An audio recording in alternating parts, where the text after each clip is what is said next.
Welcome back to She's Been Through Some Engineering Shit podcast, where I, a woman who survived nuclear-adjacent machinery, government pay scales, and men who bang on tables for emphasis, tell you stories that make you go, yeah, that tracks.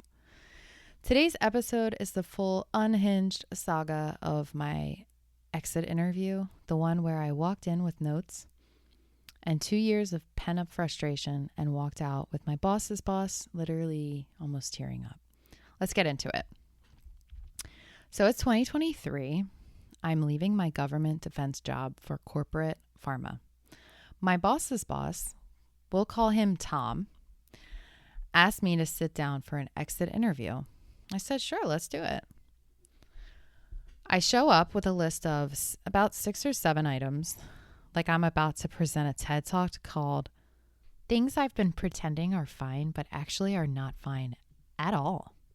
2 years earlier, management told me, your role is becoming a high grade. Get ready for a GS-14. Meanwhile, I was a GS-13 doing GS-14 work.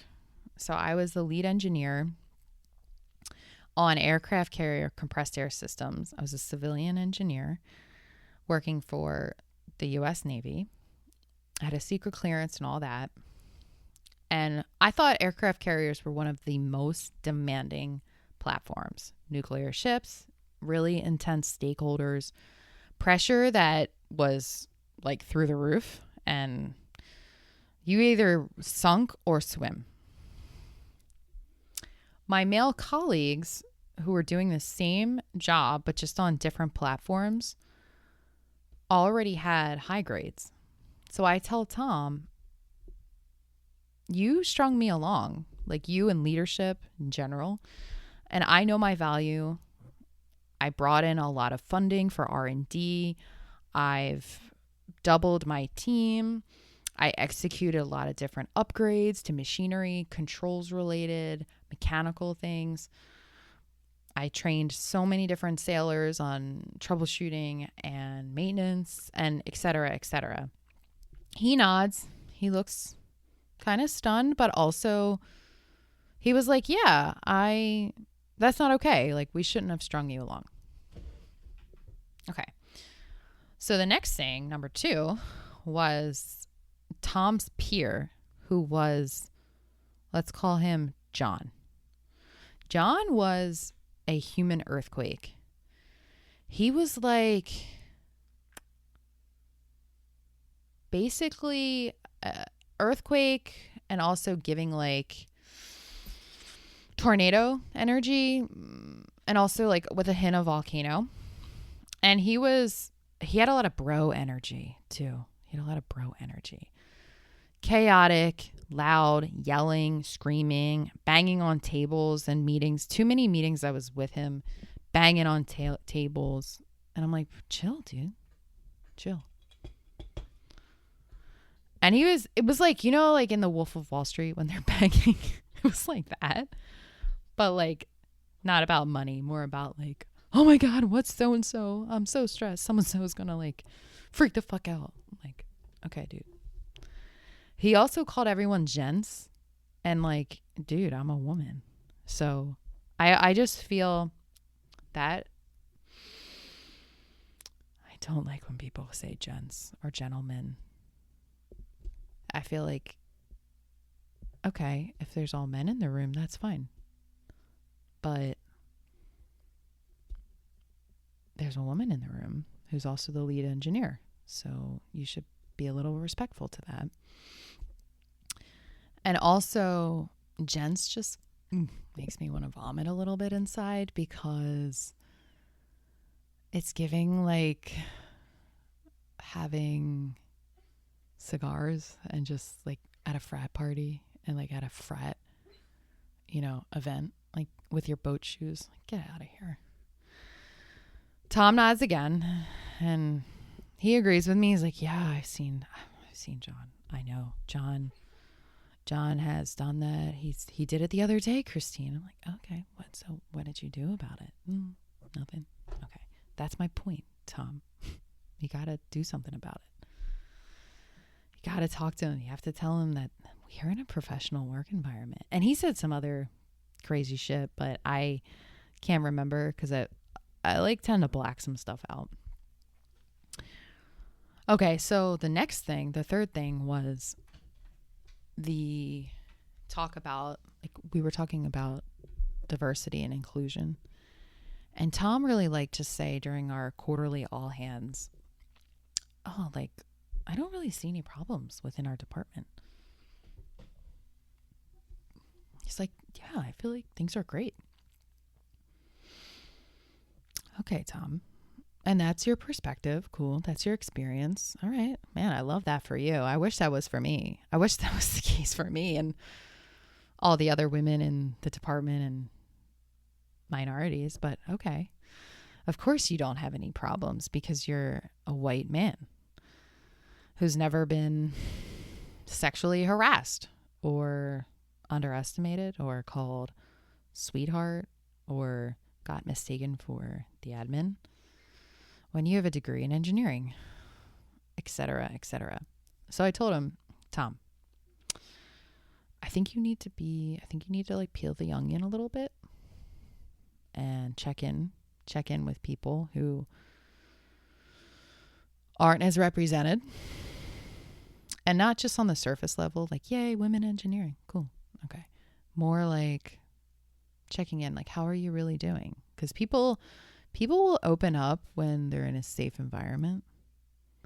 But if you're just running things day to day and not really looking around you, you need to have a little more awareness or take that at least into consideration.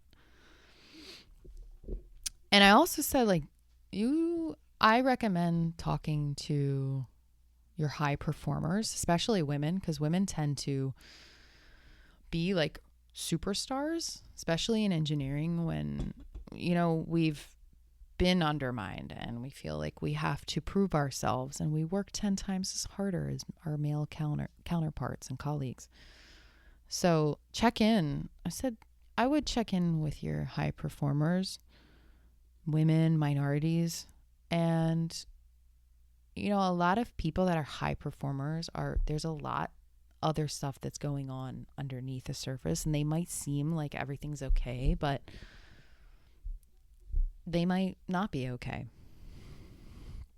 And this was the point where I felt like we were starting to really connect, because he has a daughter and he has said a few things about, like, oh, I just like wish my daughter would be more confident. Like, she should just not doubt herself.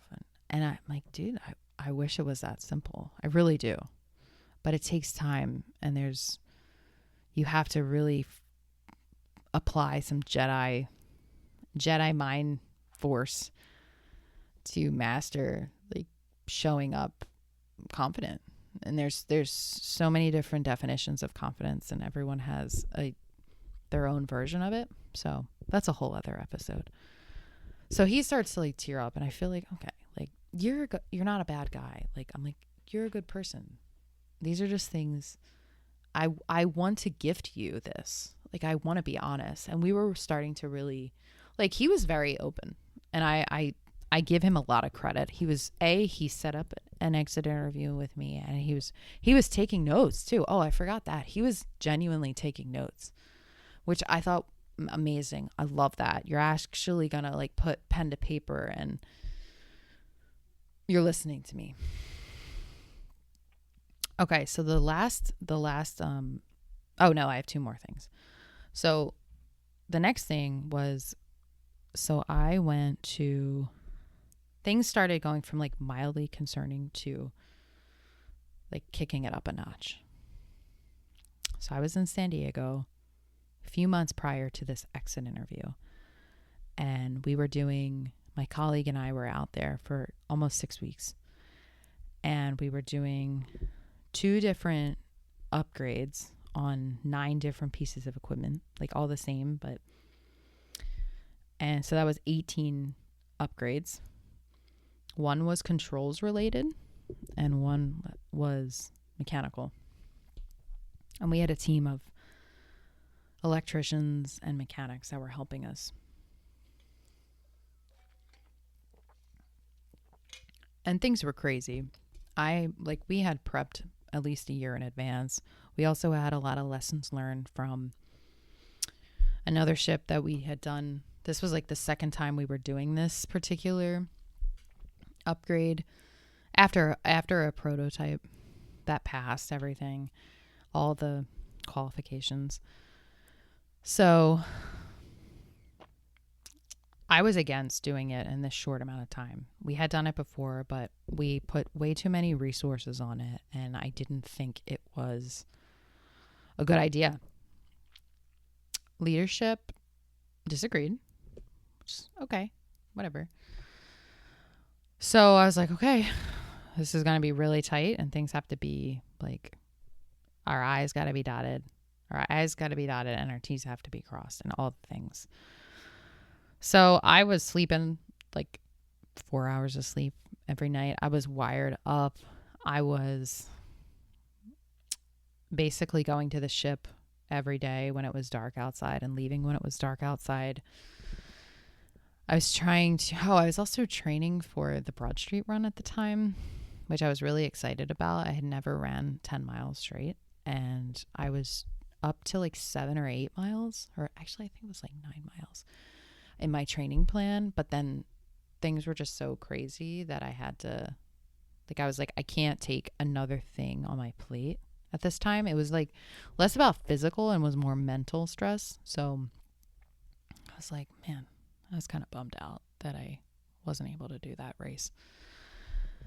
But anyway, so I was like we had a few snafus, and my colleague and I were like driving around San Diego getting like spare parts for stuff. And I remember going to this place like an hour away trying to get a electrical wire crimper. And I'm not even an electrical engineer, but they like broke it, or I don't even know why we went and got one, but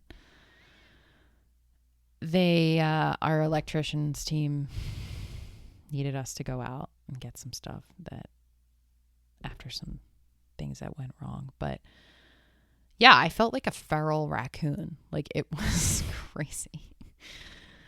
And then about 60 to 70% into the job, like, things were off to a rough start. They were off to a rough start, but they were coming around and we were making some progress. And one of the key stakeholders who was like funding the whole ship funding the whole trip, said to me, he said, if you don't finish this, you're staying on the ship. Like, you're going to leave with the ship while it goes and deploys. And I completely shut down. I was a civilian engineer. I was not enlisted in the military.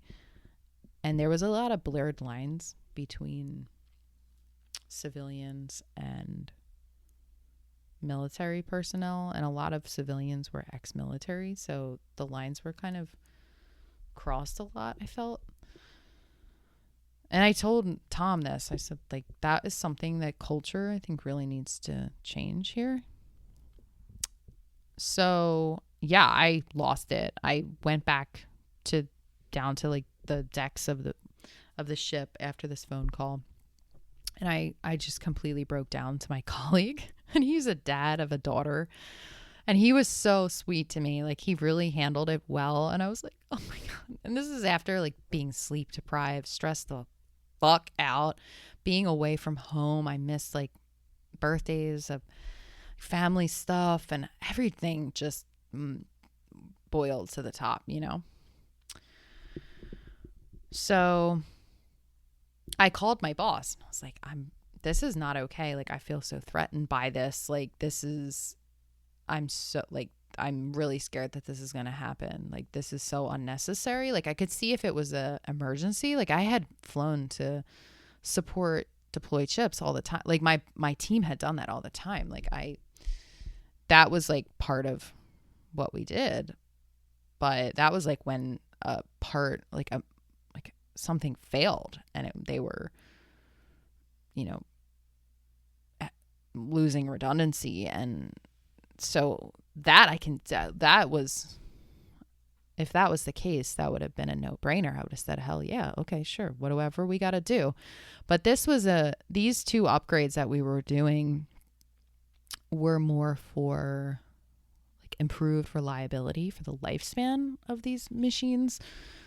So there was absolutely no reason why we should do that. And also contractually, the contracts that we set up for the mechanics and the electrical team that we had contracted out, like they didn't have deployed like time into their budget and the contract. Like there was nothing of that. But I still was worried that push came to shove and our management would cave again, because they had done that in the past. So I called my boyfriend, who's now my husband, and I was sobbing. I was so stressed out. And he said 3 words to me that changed the whole trajectory of my entire career. And I will be forever grateful for him. I think I even said this in my vows. And he said, you can quit. And I was like, oh, yeah, you're right. So Tom agreed that, yeah, that was really messed up and that's not okay. And he was writing stuff down, and he completely agreed that that was really eye-opening. Like he was really shocked, and he seemed like, and this happened all the time in other sister groups of ours that had similar roles, but just for similar systems. Like this was the norm, and it's just messed up. So he seemed at least open to taking a lot of my feedback into consideration, which I applauded him. I really applaud him for. And then last but not least, the conference. So this is my last note that I had for him. And it really showed me kind of just the culture again. And right before I flew home from San Diego, my boss sends out an email to a bunch of people saying that, hey, if you're on this email, you signed up for this conference, this Philly Naval Conference. And it was, I remember saying something to him like, hey, I can't make it because I'm going to be in San Diego. And I think that's going to overlap with this conference. And before I said that, I checked everything. I looked through my emails, my texts, my Teams messages. I just wanted to verify that I didn't actually sign up for this. And I found an email that said, hey, I can't make it because I have a feeling that it's going to overlap with this trip that I had planned. I tell him that. He insists that I signed up for it. I send him this proof. I call him because we're going back and forth through Teams or text or whatever. And I was like, let me just talk to him, because he was pretty reasonable. He was like for mental health-ish and stuff. And I thought, okay, I want to talk with him about this. He didn't answer. And I said, listen, any other time I would definitely do it. Sure. But I really need a day off. Like really need a day off. I don't ask for much. And I had the vacation time. And he said something to the effect of, oh, I don't, and again, I don't know the exact wording. So it was something like, oh, I told management that we would have people attend and I don't want nobody to show up. And that's valid. I get that. But I was like, my mental health is really important to me. So and I should have just not gone. But I was still a little bit in that like people pleasing mode. And I was so pissed off. And I started spiraling, and I was at home at the time. And I go into my basement because I was like, oh, I just want to like rage. You know when you just want to rage and you want to like break shit? Almost like going to like a rage room and just beating the shit out of stuff in a very safe and controlled environment. So I go downstairs and I tell my boyfriend, now husband at the time, I was like, listen, I'm just going to go downstairs and like kick around some stuff and just let me be, you know? He was like, okay. I get it. So I got it all out of my system, and then I ended up going, and he wasn't even there. He wasn't even there. He was on a trip. Like, he went to San Diego, the same place that I had just been at. And I'm like, who cares? There's plenty of people here. I shouldn't be here. And I was talking with one of my colleagues, and he's like, yeah, I think something's going on with our manager. Which, we're all humans. And I do genuinely, I did really like him as a boss. There were a lot of great qualities about him, but I was just like, man, you really disappointed me. And people will disappoint you. I've disappointed people, but this was another layer that added to a lot of things, that years worth of things, that signals and red flags that I should go. And I do want to say that I really did like my job, and I'll get into it more in other episodes, but I loved working for the Navy. I have so much experience, like, troubleshooting and taking things apart, and I've had some like really cool adventures, and I worked with some really great people. It set the foundation for my engineering career. So I know I'm saying a lot of things and being very candid about why I left, but I do want to say that I had some really amazing experiences too. So the final goodbye, so I'll wrap this up soon. The final goodbye was my direct manager. We never ended up meeting. And maybe, I don't know, looking back, maybe I should have set something up. I mean, I think it is the responsibility of the manager to like schedule an exit interview. It's pretty typical. But he didn't really acknowledge anything until later, which he did reach out to me a few months after I left and said like, hey, I'm sorry for not really saying goodbye. And so I did appreciate that. But yeah, it was definitely really awkward.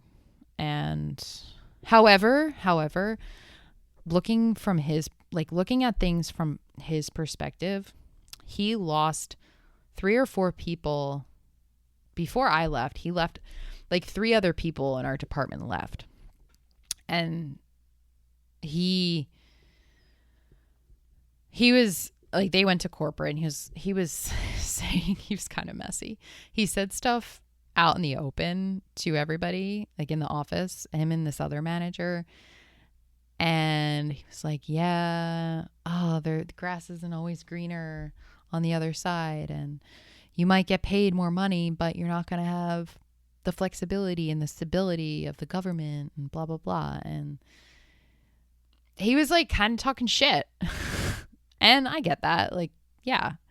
And I think he internalized people leaving and that being on him. So I can understand why he was probably disappointed in me. I do understand that. I can understand why. I wish we left on better terms, but he did reach out to me later. So yeah, that's how my exit interview. It was a bit unhinged, but I'm a pretty transparent person, and I tried to be as professional as possible, and I wanted to end things on a high note. I did mention some of the positive things too that he appreciated, and overall I think it was a bit of a TED Talk. It was a bit of a therapy session. It was a bit of a roast, like a professional roast. All right. So yeah, that's today's episode. I'll catch you on the next one, where we keep unlearning all the outdated career advice we never asked for, but somehow absorbed anyway. If you're still listening, thank you so much. This is something I've wanted to do for a long time. And if you're still with me, thank you so much for your support. And please feel free to reach out with any feedback and ask me any questions, or if there's any topics you want me to discuss. I have a whole list of so many different things that I want to talk about. I'm also going to have guests on. I'm eventually going to set up like a Google Voice number where people can message me or leave me a voice note. I know other podcasts do that. where, if you have a question or if you want to answer, advice or something, I will do my best. And I do want to keep this as story-based and less like preachy, but also try to have like meaningful, honest content and bring on guests to hear, not only my perspective, but many other perspectives. All right. Thanks for listening.